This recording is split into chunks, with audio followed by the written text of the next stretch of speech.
भारत और इजराइल ने मिलकर आपस में जो ड्रिल्स की हैं वैसा कुछ भारत नॉर्मली दुनिया के किसी भी देश के साथ नहीं करता है, और ये दर्शाता है कि भारत सरकार इजराइल के साथ अपने रिलेशनशिप को कितनी अहमियत देती है या फिर कितना सीरियसली लेती है। आप में से कई सारे लोगों को याद होगा कि पिछले साल जनवरी महीने में न्यू दिल्ली में जो इजराइल की एम्बेसी है उसके बाहर एक माइनर सा बॉम्ब ब्लास्ट हुआ था। हालांकि उस बॉम्ब ब्लास्ट में किसी भी व्यक्ति की जान नहीं गई थी, लेकिन जो आसपास की गाड़ियां थी उनकी विंडस्क्रीन जरूर टूट गई थी। बॉम्ब ब्लास्ट के बाद भारत ने इजरायली एम्बेसी और भारत में मौजूद सभी इजरायली डिप्लोमेट्स की सिक्योरिटी कई गुना ज्यादा बढ़ा दी थी। उस इन्वेस्टिगेशन में आज तक किसी के खिलाफ चार्जशीट तो दायर बिल्कुल नहीं हुई है, लेकिन इस बॉम्ब ब्लास्ट के पीछे सीधा सीधा ईरान का नाम निकलकर सामने आया था, क्योंकि इजरायली एम्बेसी के सामने बॉम्ब जहां पर ब्लास्ट हुआ था उसके कुछ ही मीटर्स की दूरी पर एक लेटर मिला था जिसमें लिखा गया था कि ये बॉम्ब ब्लास्ट बस एक तरह का ट्रेलर है और ईरान की कुद्स फोर्स के कमांडर मेजर जनरल सुलेमानी और ईरान के टॉप न्यूक्लियर साइंटिस्ट फकीर ज़ादे की मौत का बदला लिया जाएगा। भारत ने उस बॉम्ब ब्लास्ट को बहुत ही सीरियसली लिया था, क्योंकि ये न सिर्फ इजराइल की एम्बेसी के ऊपर हमला था जिसकी सिक्योरिटी भारत के हाथों में थी,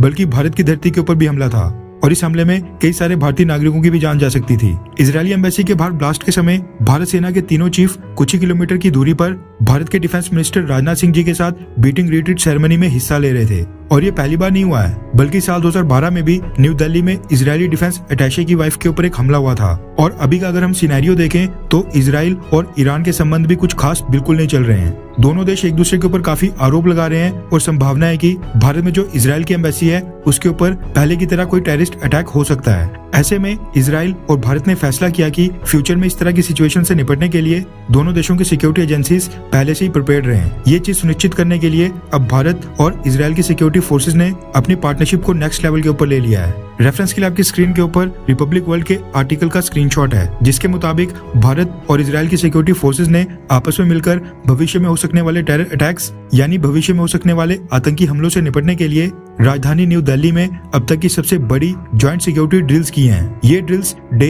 एंड नाइट दोनों टाइम में हुई थी, यानी दिन की रोशनी और रात के अंधेरे दोनों सर्कमस्टांसेस में ये ड्रिल्स हुई थी। इजराइल की सिक्योरिटी फोर्सेस के ट्रूप्स के साथ भारत की तरफ से इस ड्रिल में Delhi police, national security guard यानी कि एनएसजी और लोकल इमरजेंसी फोर्सेस जैसे कि फायर डिपार्टमेंट और ट्रैफिक पुलिस को भी इन्वॉल्व किया गया था। ये जो ड्रिल्स हुई हैं इनका प्राइम ऑब्जेक्टिव था, अगर भारत में इजराइल की एम्बेसी के ऊपर हमला होता है तो फिर उस केस के लिए जो कॉन्टीजेंसी प्लान बनाए गए हैं, एनिमी को कैसे न्यूट्रलाइज करना है, उन सारे प्लान्स की प्रिपेयर्डनेस और पोटेंसी को चेक करना ही इस एक्सरसाइज का मोटिव था। क्योंकि अगर इजराइल की एम्बेसी के ऊपर हमला होता है तो भारत की एनएसजी को दिल्ली पुलिस के साथ साथ जो इजराइल की सिक्योरिटी फोर्सेज हैं उनके साथ भी इंटरऑपरेट करके चलना होगा, साथ में मिशंस करने होंगे, इसलिए ये ड्रिल्स की गई थी। भारतीय सेना तो खैर कई सारे देशों की सेना के साथ कई सारी तरह की मिलिट्री एक्सरसाइज करती रहती है, लेकिन इस तरह की एक्सरसाइजेस जिसमें NSG, Delhi police, fire department और ट्रैफिक पुलिस इन्वॉल्व हो और वो भी इजराइल की सिक्योरिटी फोर्सेस के साथ मिलकर न्यू दिल्ली में ड्रिल्स हो रही हो, जो कि देश की राजधानी है, भारत ने इस तरह की ड्रिल्स और किसी भी देश के साथ नहीं की है। ये दिखाता है कि भारत इजराइल के साथ अपने संबंधों को